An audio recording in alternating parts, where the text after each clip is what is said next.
Honorable First Minister Nicola Sturgeon, former President of Iceland, Ólafur Ragnar Grímsson, Excellencies, ladies and gentlemen. I would like to thank the Scottish Government for hosting the Arctic Circle Forum in this beautiful city and take the opportunity to commend Mr. Ólafur Ragnar Grímsson for bringing the dialogue here to Edinburgh. We are here today to discuss and exchange views on Scotland and the New North, an important issue for Scotland and Iceland alike. Iceland and Scotland are close neighbours. Only 2 hours by flight separate us, and our relationship and cooperation has been and continues to be strong. Many Icelanders have studied here in Scotland, and in Edinburgh in particular, for decades. Leith was the first port of call for our only passenger vessel, Gullfoss, and our first glimpses of the outside world. Our national anthem was written in Scotland, and the famous Who, the Viking clap, which we hope to hear resonantly loud in Russia next summer, originates from Motherwell, a Scottish football club, as you know, although we gladly claim the credit.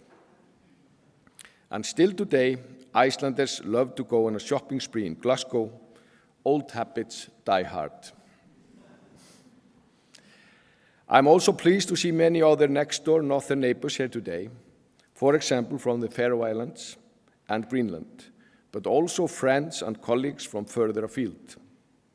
This is the essence of the Arctic Circle Assemblies, to bring together different people with even different perspectives for a dialogue, to exchange views, forge relationships, and enhance our common understanding.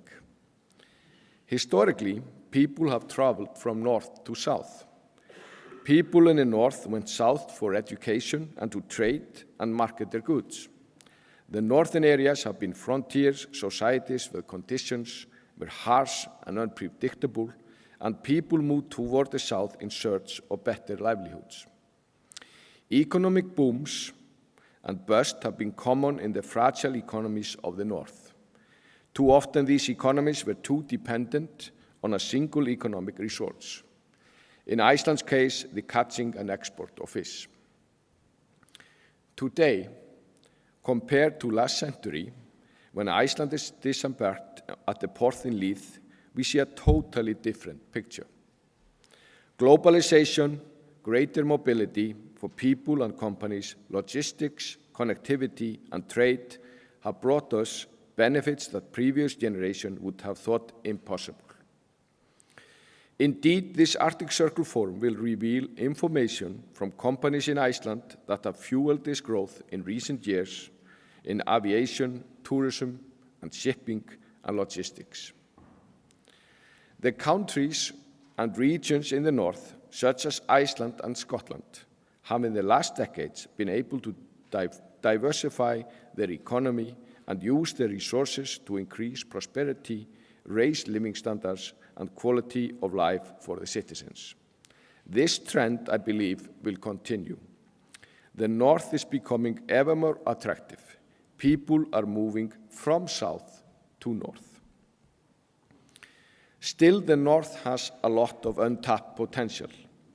Between Greenland in the west and Norway and Scotland to the east, we can and should increase our cooperation. In Iceland, we have made dedicated effort to increase our relations and cooperation with the Faroe Islands and Greenland, for example, by opening diplomatic representations in Tórshavn and Nuuk. We also have a comprehensive free trade agreement with the Faroe Islands and a cooperation agreement between Iceland and Greenland, and we are continuously developing our trilateral cooperation. Here in Scotland, the highly esteemed research institutions and universities immediately come to mind, and closer cooperation in fields such as marine research, ocean affairs, fisheries management, and the impact of climate change on migrating fish stocks. Ladies and gentlemen, in the Arctic, as a result of climate change, we have a tendency to talk about prospective economic development, for example, large-scale mining plants, new oil and gas exploration, and alternative shipping routes as outside factors that will have a big economic impact in our region. However, if we look more closely, we see that the growth in the region is coming from existing industries and step-by-step innovation. For example, in my country, in the field of fisheries and fish processing, information technology, tourism, aviation, transport, and logistics. These are traditional industries which are increasing their productivity and value creation through innovation and export.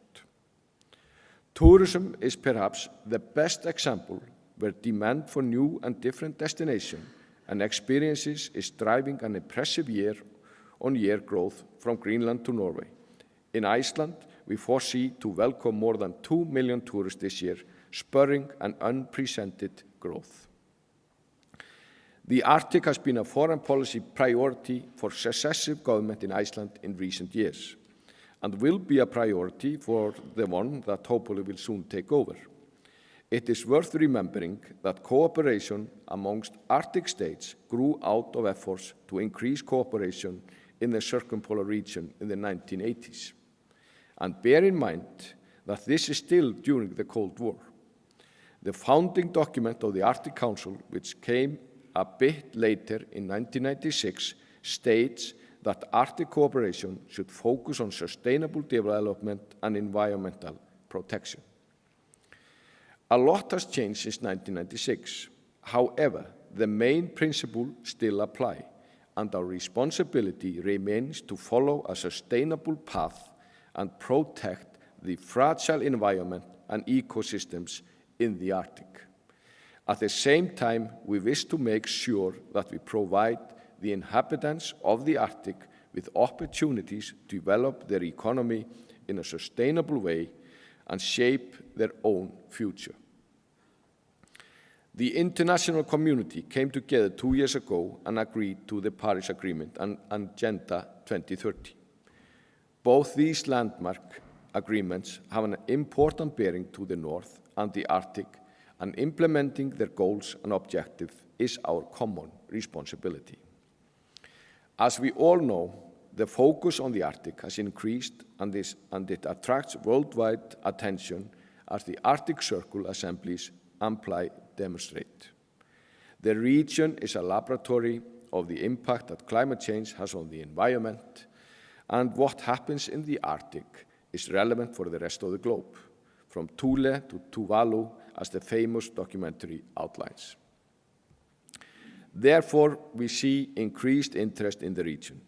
Scientists, researchers, businesses, and industries are looking to the Arctic to see what the future might bring.